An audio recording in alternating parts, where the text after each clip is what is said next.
Today we are hiking the Chuckwalla trails in St. George. So again, another amazing hike that everybody can do, the whole family can do. I mean, it's slightly on the easy side, it's just a couple miles, but you can make it further. And super honestly, accessible too for everyone. There's some rock climbing. You can see all the mountain biking too. It would be perfect for kids to do that too here. yeah, well, the mountain biking for kids might be a little hard, but I don't know. You can pick and choose. There's certainly okay. some parts you walk your bike. Kids have experience on a bike. I think it'll Right be fine. across there's Pioneer Park. We started there this morning, and there's this really narrow slot canyon that you don't even have to hike to get to. And it's like so narrow that Victor's like I didn't beefy fit. chest can't fit through it. It's about 9 inches wide, so if you're a little on the thick side, thick boy.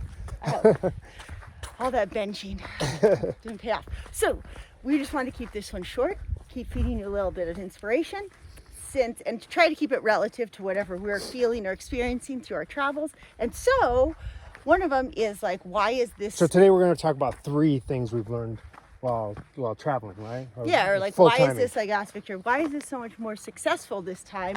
What do you feel like is different? And, I mean, it was 6 years almost that we've been at this, but it's taken 6 years to figure a few of these things out. So as I walk in front of you, you tell, what's the first one?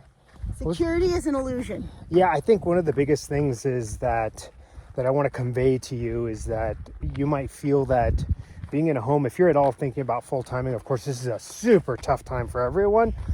But think about how everyone's security got rattled, and that security is ultimately an illusion. Having a house and a car and all these things, they might work for you, but if they don't, there might be something just not knocking to get out. Like, hey, wait a second, like this stuff kind of owns me, and so that security, that debt, ultimately might be wearing you out in a different way.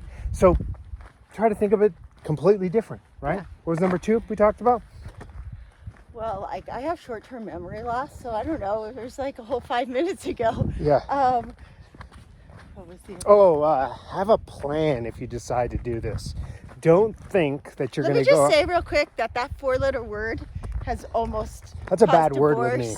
Many times. Yeah, what's your plan? What's your plan, Obama? Robin is always on me about like, hey, what's the plan? But she's usually spearheaded everything. And for me, I was always of the mindset like, oh, I'm going to figure it out. And honestly, I didn't. There's many times I fail. I try to fail forward as much as I can. I try to dust myself off. I try to be an example for my kids. Like, look, I'm not giving up. I'm a slow learner, but I do learn. And my persistence will pay off. I will figure it out. But I will recommend don't do it that way and just get out there and be like, hey, I'll figure it out once I get out there. From a standpoint of monetizing and making a business, it's important you have an idea, a plan, and at least you can modify the plan as you go along.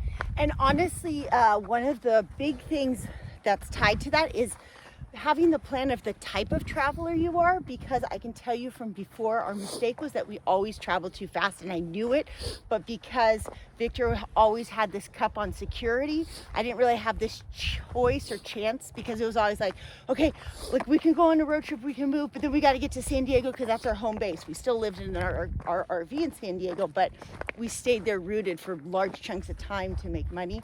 And so because of that, every time we moved in the RV, we moved at a pace that was so fast that Victor never really got a chance to catch his breath or reflect. And so this time we technically had the plan of no shorter than a week in one spot. It does wonders for me from just a cognitive ability. I remember in 2015, there were like a handful of times that we stayed in a campground 4 days, and Danny and Victor, here, I'll hold it. Danny and Victor would be like, oh my gosh, Mom, what's wrong? We actually get 4 nights here. And that was a big deal. So now we're staying here so far, it looks like 9 nights. And we'll just see. And that's really like that part of our plan is a huge win for us right now, because I love being able to be intuitive, like wake up and be like, do I want to stay or do I want to go? And then for me, it gives me a chance to work with my clients and work on business, trying to attract other clients for personal training or to develop my courses and help people. Absolutely. Do you remember number 3? Number 3 was, what did we say? Gosh.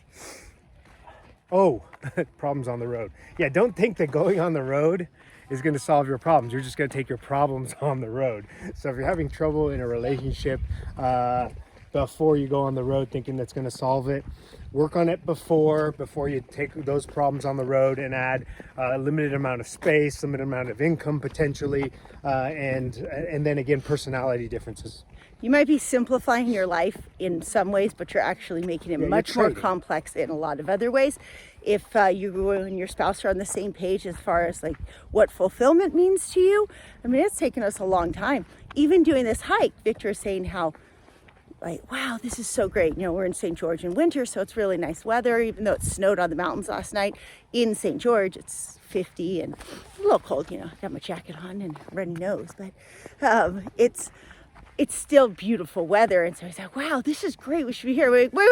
Didn't we just like record a week ago? Like, I don't want to leave Polson. I like my house. And he has to catch. He's like, oh, it's just because if I see my family happy, I'm happy. That's just my personality. I like that. I like serving. I like taking care of them. But at the same time, there's also part of me that gets there and gets in this. Everyone is in this fight or flight phase right now, and like you have to extract yourself intentionally from that. Otherwise, it wears you down. You take that plus like the dopamine rush addicted to TV or social media, and it's going to wear you out on some level. And you're not even going to feel it unless you're really intuitive and you're really mindful of what's going on. And ultimately, that's what I think was happening, is that I was so involved in what I was doing, beating myself up every day. There's not a day that goes by that I go, you idiot, you could do this so much better. And so you take that plus everything else, and you know, you just end up in a place where you're a little resentful, a little angry, and I don't want to accept anything other than what I think. Yeah. Right. All right. So those 3 tips, if you're thinking about full-time RVing, or even if you're just thinking of taking a nice long road trip. This is a great place. St. George is really, it's been amazing. We're staying at, what's the campground? Sandy Sand Hollow. On the west side, because there's 2 sides to Sand Hollow. It's a great campground. Lots of space, kids can run around. Temperature is gorgeous right now. Of course. And then you're only like 45 minutes from Zion. Yeah. Yeah, I mean, it allows you to access a lot of different things: rock climbing, hiking. And remember to subscribe to our channel so you can get these updates, like this video. If you can, if you can, leave us some comments so that we know what you're looking for. Maybe you need to learn stuff. I think we're late to catch up to this. Remember, we had 5 kids. We moved out into our RV and did this. And some part of us, we should have documented a little bit more of these kinds of things early on. But we had 5 kids, you know, and we moved into our RV. And we traveled full time, 6 months with backpacks through Europe. So like, there's just no way your hands are full. I don't remember ever being able to take a breath sometimes. Yeah. All right. See you tomorrow. Bye.